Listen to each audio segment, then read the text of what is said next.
Hey Vandals, I am back again.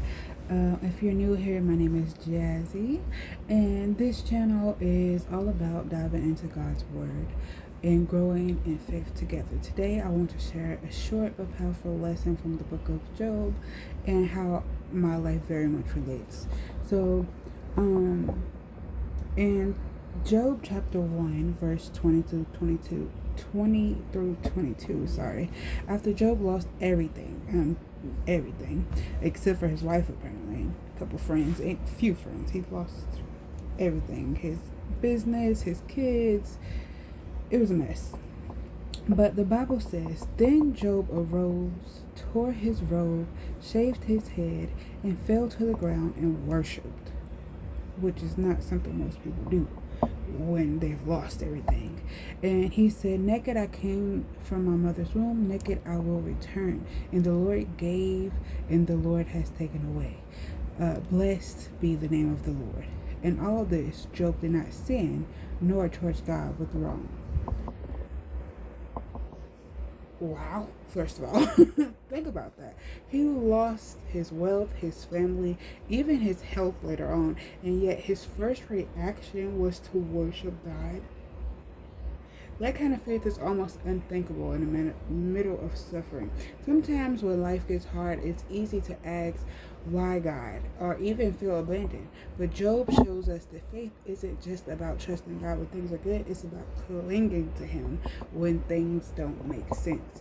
And here's the amazing part. At the end of the book, God restores Job double everything he lost. But the real lesson isn't about restoration. It's about learning that God is still worthy of praise even before the blessings come. So, what can we learn from Job? There's 3 simple things. 1, it's okay to grieve. He tore his clothes and wept. Lord, I've been there.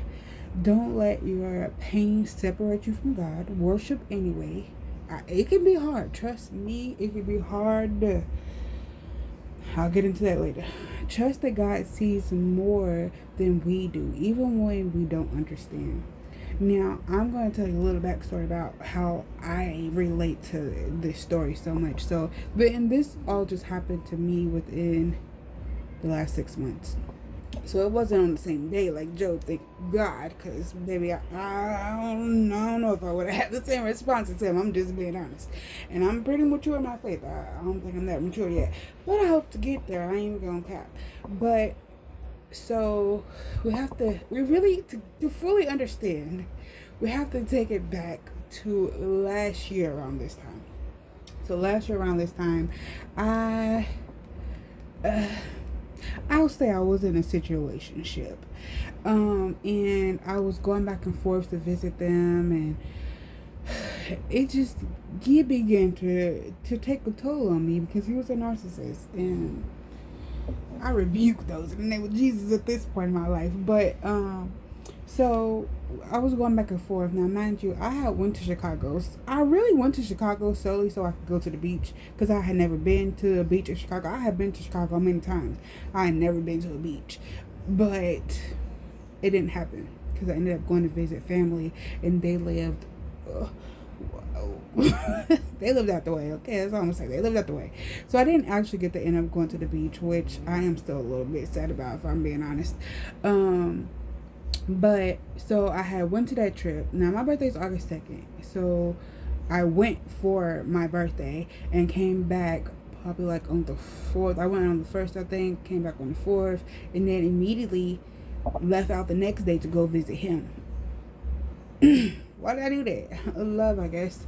But anyway, so we didn't make it official, I guess, until September, like literally a month later. And I was just like, he was very persistent. That's the reason why he got me to commit fully, is because he was very persistent. So we enter into this relationship, and it's going okay. But it ain't at the same time. It's going okay because I'm making it okay, not because it was actually okay. But let's just say it didn't last that long. So this is what happened. So after we decided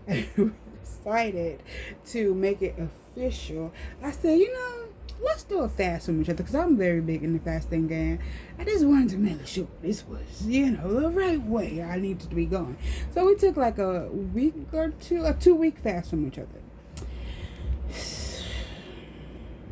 In that 2 weeks, I had such a spiritual awakening that it didn't only affect our relationship, but it affected every area of my life. And in that moment, I came out of autopilot and really was like just taking inventory and auditing my life. Like, what the heck is going on? How did I even get here? Now, my life wasn't bad. I was working as a temp at one of our most notable companies. I won't mention it because I'm not. I was doing pretty good. I was making nice money. The job was easy. My co-workers were awesome. Well, my immediate co-workers were awesome. Everybody else was trash. But so I had just moved into my first. Well, I didn't just move in, but I was into my first apartment. We'll get into that later. And everything seemingly, I had a new car, seemingly going well, right? But that relationship started to fall apart, baby. It was imploding from the inside, baby. It was a mess, okay? It was a mess. So now, mind you, we got together in September. We broke up in November. That's how much I was a new person. And he hadn't grown much at all. So that wasn't going to work, clearly. But so that relationship ended, and then I was transitioning from one job to another. But because I was a temp, like I said, and it was through the same agency, I had to literally end one assignment to be able to work the other assignment. Now, mind you, my last day of that first job was October the 25th. My first day at the second job was going to be December 2nd. Which means the whole month of November, I was jobless. Did that in me? I didn't necessarily have money. Because I try to save money. But at the same time, baby, it was a struggle. It was a struggle. I was maintaining it as best as I could. I ain't got on by the thinnest strand of my life. This thinking about it is activating PTSD. But anyway, I made it through. I entered into this program where they paid my rent for 3 months, which Lord knows that was a blessing. I was only asking for a couple of months because, like I said, I was starting the job in December. I just needed them to carry me over so I didn't get evicted in that time, because of course they were threatening already. Even though I told them anyway. So I get the new job. When I say I was the top person in my training. I fasted over this job that whole month of December. I went on a 40-day Daniel fast. We'll get into that too. When I say this journey been a journey, all right? So I went on a 40-day Daniel fast. We'll get into what that is and how that went later. But I was continuing to spiritually awake so many dark nights of the souls, and I was in a hermit mode, and baby, I was going through a tower moment after tower moment, all right? So I got the new job, and I'm thinking everything's going to be good. I aced the training just because, they said the better you do in training, you can pick the hours that you want to work. And I wanted the latest hours that we could get because I'm a night owl, so of course I'm going to be up late. It's going to be hard for me to wake up in the morning. I know this. I've always had that problem with every job that I had that worked day shift. Baby, let me slow down. It's just a lot. That's why I'm trying to go fast, because it's a lot.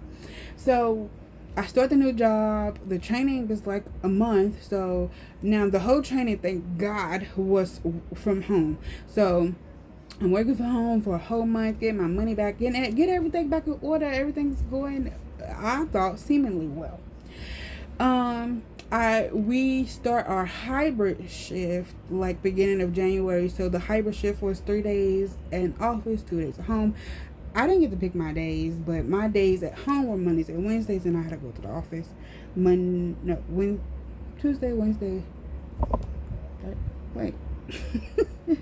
Tuesday, Wednesday, and Friday. Oh, listen, I don't know. No, Tuesday. I gotta slow down. Forgive me. So, my work from days was Monday and Wednesday, and my work and office days was Tuesdays, Thursdays, and Fridays. I don't know why my brain was. Anyway, so like I said, I get to the job, and even that is going seemingly well. I'm getting pretty good evaluations. I'm meeting new friends, and it's going well. I move into a new apartment in March of this year. Thought that was going to, I prayed over that apartment so hard. And the craziest thing, the building that I moved into, I looked at that building almost every day the whole year that I lived in my old apartment. I could see it. I looked at it every day. Anytime I stared out my window from my bedroom, I could see where I was going to be going next, which is crazy. So I moved into that apartment. It's a high-rise building. I just feel like I am doing what I, dreamed of doing, rising, growing. I wanted this specific apartment. It's crazy because the apartment that I had was the name of a scary movie. Well, I guess it's a thriller. I don't know. It's about a hotel room. But listen, we can't talk about it. If you know, you know. But so I wanted that specific apartment, that specific floor plan, because it had an extra closet, which I turned into a prayer closet. When I say I was trying to get it right on all the levels. So I moved into this apartment. I started a new job. The bonus, my job, I walked 5 minutes from my apartment to my job on the days that I had to go in office. Like, when I say I thought it was going great. No. Okay, that was March. Technically, yeah, I moved in at the beginning of March. It started going. So anyway, I get into my apartment, so I set up. I'm meeting new neighbors, and it's everything was seemingly going as planned and well. And then it continued to implode. All right. So, what happened next? So I'm doing my day. I had a daily routine every morning. Work at home, working at the office. No matter what, I woke up, went to my. I went to the bathroom. Then I went to my prayer closet. And I had a whole setup. I'll get into my whole setup later. Like I did it. Just thinking about it, I was really doing the work.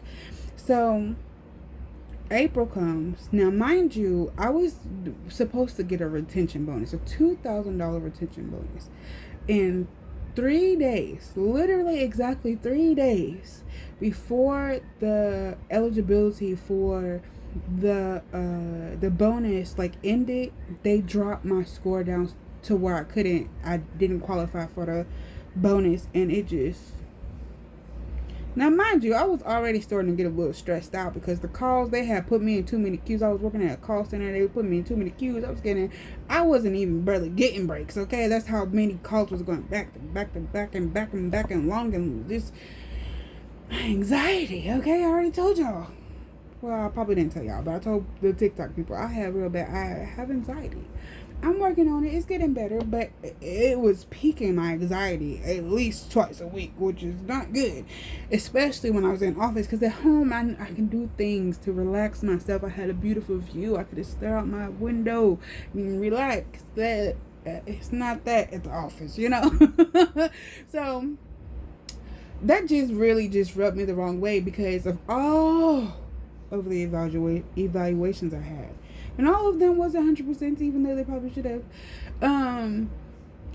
This was the one evaluation that she sent me a message about. I didn't say anything to her about it. She took it upon herself to write me and tell me why she scored me the way she did. That was a red flag to me because of all the evaluations. Why do you feel the need to tell me about this one? But okay. That was a red flag for me. I felt some kind of way about it, so I left the company because God told me I had to go. I still to this day. Now, granted, of course, it was getting a little stressful, but I work good under stress. I worked at the DMV for a whole year. Baby, I'm good under stress. So that wasn't the thing. I can go. I can, I know how to regulate myself. So I was like, God, are you sure? Again, I fasted over this job. I put in the work for this job. So when he was like, it's time for you to go, I was just like, wait a minute now. All the work I just put in to get this job, why am I leaving? Had to go. So I left. So I thought, maybe he got something better. Of course, I followed. That was just the tip of the iceberg. So that was the end of April. The beginning of May, I lost a close friend slash, I guess you would call him a cousin-in-law. We were friends before he met my cousin, so that's why I call him my friend, but he was also my cousin's boyfriend. He died unexpectedly, totally unexpected. May 26th. Now, he died May 2nd. My dad died May 26th. Lord help me. That is not the end. So I'm dealing with that. His funeral was June the 3rd. That was the first time I had to go through the whole process of learning how funerals are planned, how it works. I learned so much about the behind the scenes of a funeral. Of course, I've attended too many funerals, honestly, but that was the first time I actually was planning, or part of the planning, and part of, the decision makings of planning with me and my stepmom and my sister. Whew, I'm sorry. So his funeral was June the 3rd. Their anniversary is June the 5th. So, me and my sister tried to make the anniversary as the best we could for my stepmom, given the circumstances. She doesn't even remember. And then, June the 22nd. Now, mind you, this is a little unrelated, but it's death related.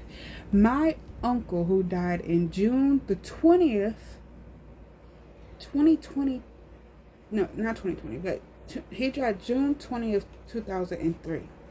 It was the 22nd anniversary. 2 days later, on June 22nd, my grandmother died. That is not even the end. So I'm trying.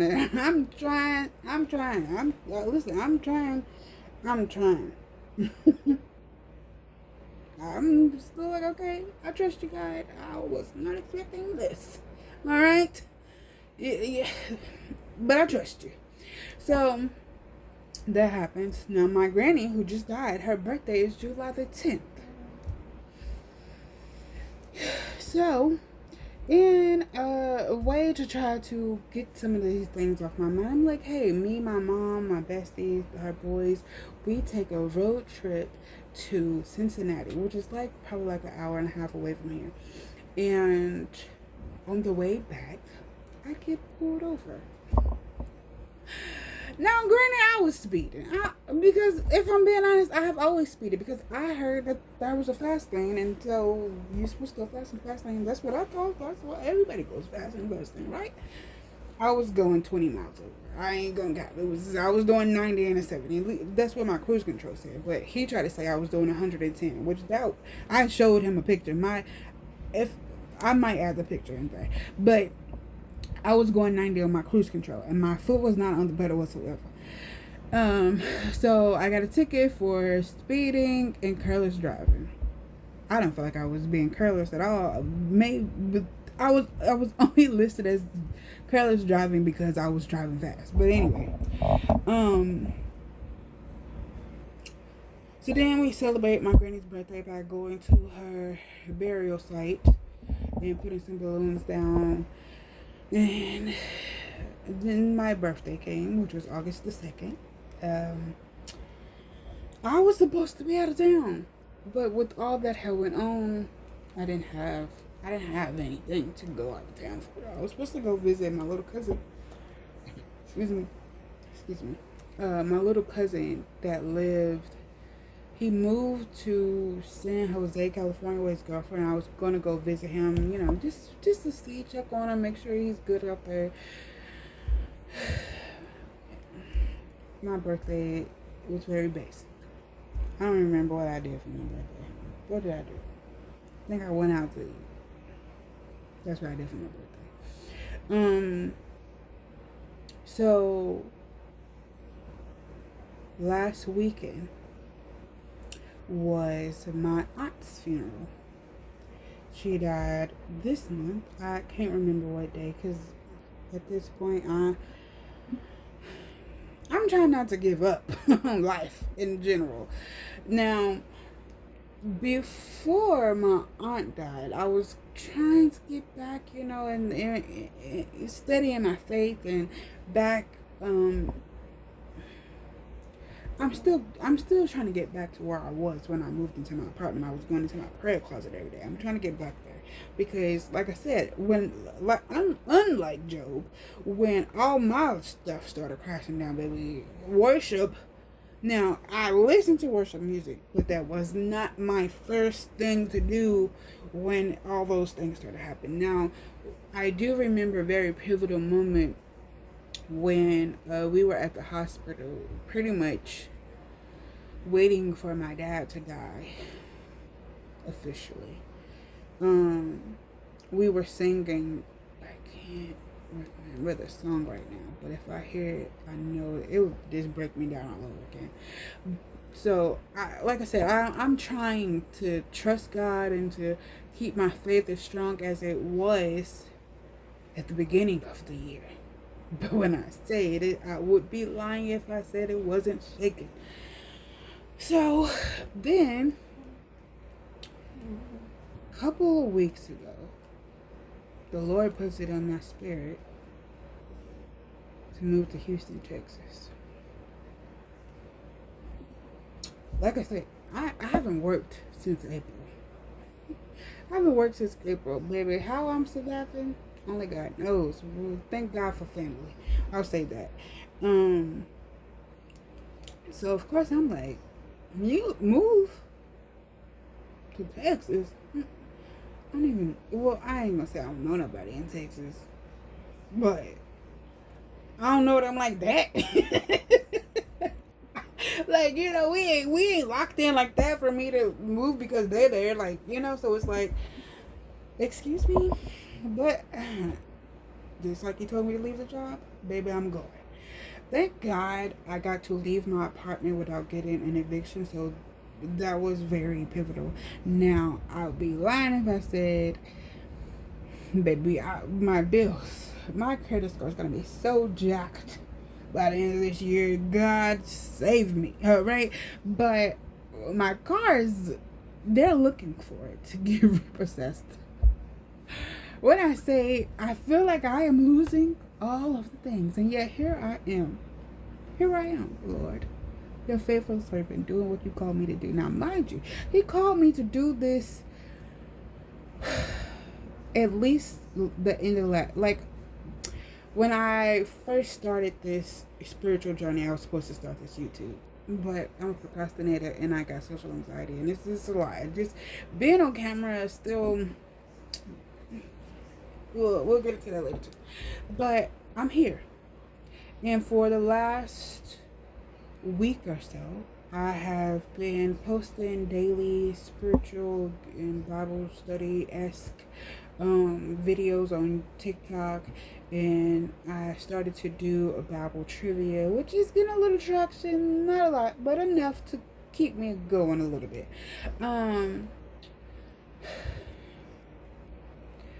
But I can say recently I have started to praise him again. I have started to pray again. So I can feel my help coming back. I can feel my strength, my spiritual strength coming back. And I can feel my spiritual wisdom being released. So if you're here, be prepared to get all kind of testimonies and Bible studies and whatever else the Lord puts on me to do. So I'm just here to say, first of all, we need to live by the example of Job. Because baby, was he tested? He was tested and tested and tested and then retested. But thank God that God is so faithful and he will restore you. Now, the end, after he has went through the most, his friends are like, you had to do something for God to do you like this. You had to do something. His wife literally told him to curse God and die. I would have divorced her, I ain't gonna lie, because ma'am, what? Anyway. But God finally comes to talk to Job personally. It's like, my wisdom is infinite. Listen, I do all these things. I am the reason that the world turns, baby. I control the universe. Okay? He restores Job. Double everything he lost. Isn't that something to rejoice for? You feel me? Like, just thinking about that part. Now, granted, that ain't everybody's story. Will I be blessed with double everything? I ain't got a clue what's gonna happen in the next 3 months. I have no idea. Maybe I'm winging it. All right. But in closing, if you're going through a tough season right now, I want to encourage you. Keep holding on. Keep trusting. Know that God hasn't forgotten you or me. This is, as I encourage you, I encourage myself. Okay. Thank you for watching. If this encouraged you, please like the video, subscribe for more Bible studies and testimonies. Share your comments, please. Tell me more. Tell me if you can relate to me or Job. A question that I would like for you to answer, if you want, is what's one way you've seen God's faithfulness in hard times? I'd love to hear your stories. Thank you so much for watching. You guys have a blessed day.